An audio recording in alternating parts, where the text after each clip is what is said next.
welcome back to A Glittery Life. Thanks so much for being patient and hanging in there with me while I was on a little bit of a filming hiatus. Hopefully you've seen the last couple videos that I've just posted, and today's video is all about some of the top products that I've discovered so far in 2016. So we kind of just finished the first quarter of the year, and I thought, you know what?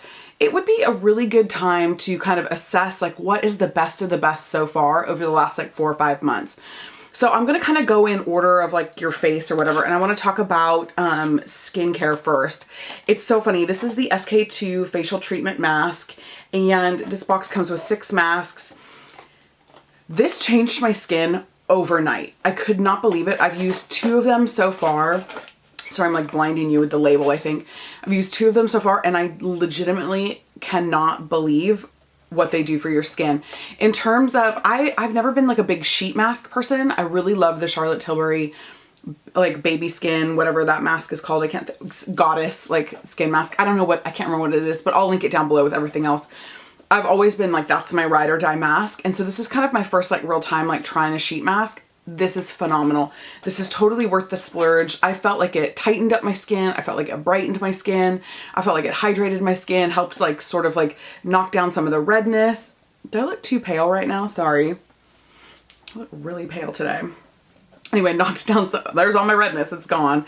But anyway, kind of just like evened up my skin tone and just was like a phenomenal like overnight skin treatment. I think I left it on for about 20 minutes. I don't even know how long you're supposed to leave it on. I should probably look into that. So that's been one of the best products for me. Another product is, let's talk foundation. I literally am still in love with the Charlotte Tilbury Magic Foundation. This is a demi matte. My shade is 3 Fair. I'm not wearing it today. I'm actually wearing my ByTerry foundation, which I think is maybe a little bit fair. I needed to warm it up a little bit more with bronzer. Because I kind of look a little ghosty, but this foundation is fantastic. I feel like I get such a flawless application from it. Now I do have to use a primer with it. It helps it sort of go on smooth and helps it stay longer. I get probably about like 8 to 10 hours of pretty like decent wear time out of it, which feels good for me with how my skin is combination oily. So to have like a foundation that's not breaking down in the T-zone after 8 or 10 hours is actually like a miracle for me. So this has definitely been a much reached for, much used foundation so far starting the year out. In terms of setting my foundation, I have been all about the Laura Mercier translucent setting powder this year. This is, I just got this at the beginning of the year. I actually think I might have gotten it in December or January, sometime around there, but really honestly have enjoyed using this.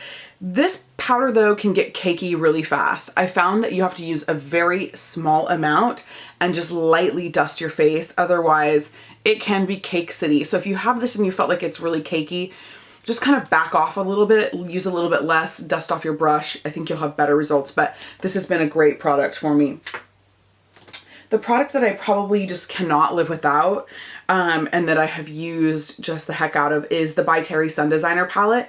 I got my palette in light tan vibes. In fact, I just actually added some onto my cheeks because I was feeling like a little pale. Now I'm feeling a little over blushed and bronzed, so it is what it is. Oh, blushed and bronzed. Hey Susie, what's up? One of my favorite bloggers, Blushed and Bronze. If you don't follow her on Instagram, you probably should. This is like kind of the perfect everything palette for me. I can contour with it, I can bronze with it, I can blush with it, I can highlight with it. With my crazy travel schedule, this has been in my travel bag nonstop. This is still available at Beautylish. I think they're probably the only place that still has it. They were really smart and got as many as they possibly could because you know you gotta have this. They do have a darker shade. I'm sort of on the fence, like, should I get it? Do I need it? But really, honestly, this is the right one for my skin tone, and it's definitely a splurge. I think at around like $85. But if you think about what a big palette it is, and how many different things you can do with it and how much product is in it, like I could even do an eye look if I wanted to with this. But I just definitely think if you haven't picked this up and there's one thing that you're gonna splurge on this season, splurge on this. And a little bit out of order, I want to talk about 2 foundation brushes that I've discovered this year that I think are phenomenal. This one is the Smith Brushes 115. This is a buffing foundation brush, and this is actually a lot like the Charlotte Tilbury brush that she released with the Magic Foundation, but I prefer this one. And actually the whole Smith Cosmetics brush line has been such a great find for me this year. If you haven't picked up any of those, you won't be sorry, you won't regret any of them because they are fantastic. So this is what I've paired with the Magic Cream for a really nice like flawless application. So what I'll do is I'll sort of like wipe it on and then buff it. Like just to wipe it to like spread my foundation and then buff it. And that's what this brush is designed for. That's like why the unique shape.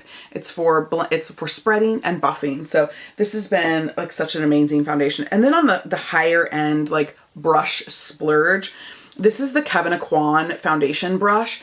And this brush was created to mimic what a beauty blender does without the grossness of a beauty blender. Now, don't get me wrong. I have beauty blenders. I use them in my kit. I use them on myself from time to time. I don't reach for them a lot on myself.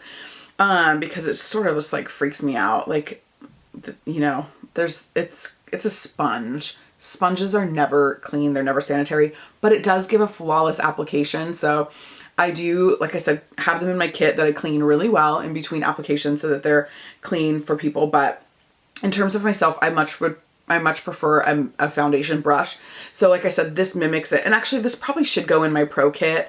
But I just like using it on myself so much. It literally like, you can dab, dab, dab, and then like brush, or you can like kind of dab it in like you do, like pounce it onto your skin like you do with a beauty blender. So it just has that really unique shape. This is definitely splurge worthy, but it is a splurge. But you know what I love about brushes like this? I'll still be rocking this brush like 10 years, 15 years. This brush is like made to last, and it has a really great weighted handle because the top of it is kind of heavy. So the handle weight matches that to make it easy to use and easy to hold. In terms of eye products, man, there are a couple things that I got my hands on early on this year that I just can't stop with. One of them is the Youngblood Eye Amazing Liquid Pen Liner. And do you see how like tiny that pen liner is? So you can get the finest. That was not a very good demonstration because I was doing it weird, but you can see like what a fine line that is. So if you're like me and you have a really hooded eye, that's like prime real estate space.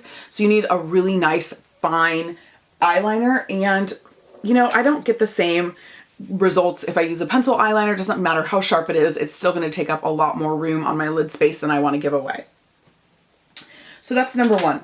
Number two, I'm so glad I bought this. This is the Giorgio Armani eye tint, and my shade is 11. And I was really on the fence about this because it's expensive, and I'm like, I have so many products like this, but I'm so glad I got it because it is such a beautiful eyeshadow base. It's a really pretty kind of like rosy gold.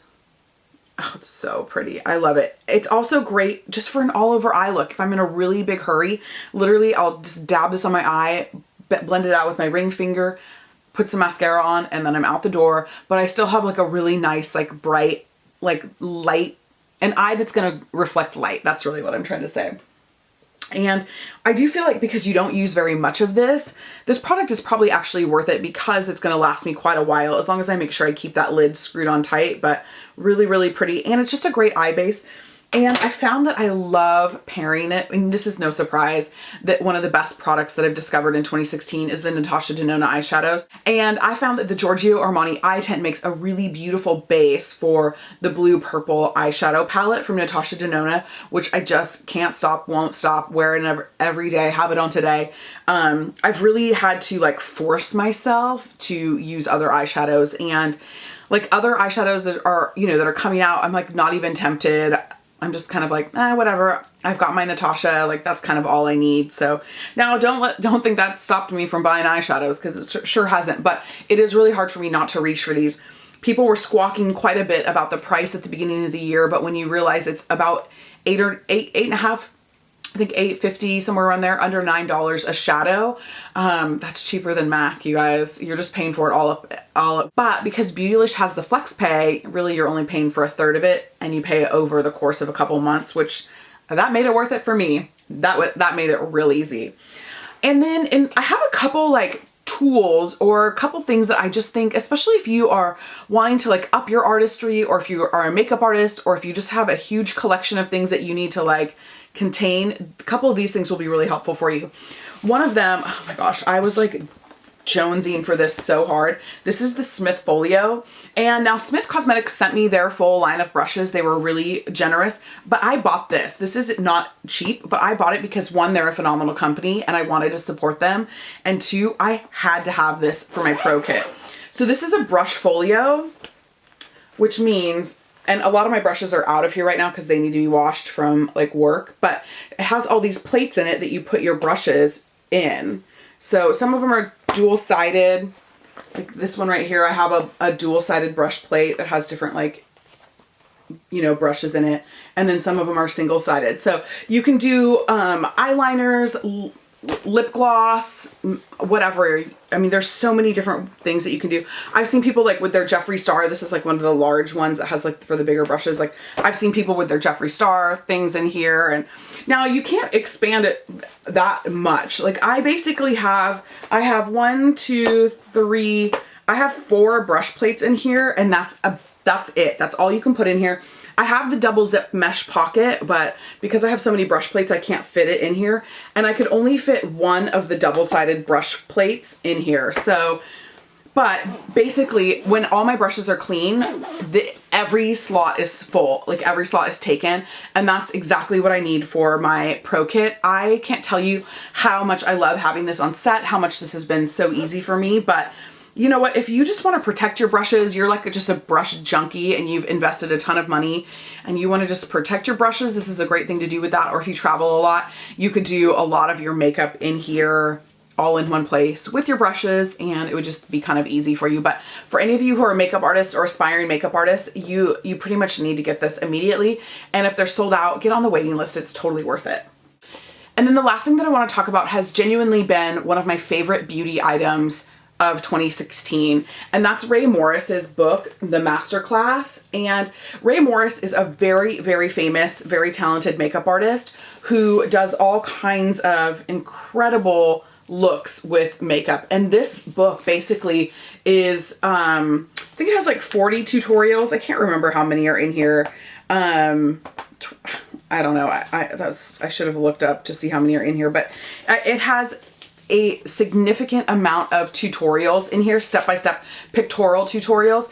And honestly, I have some friends that are on YouTube that are wanting to be professional makeup artists, and they ask all kinds of questions and they want to basically learn everything that I've learned over the last 15 years. They want to learn it over text, right?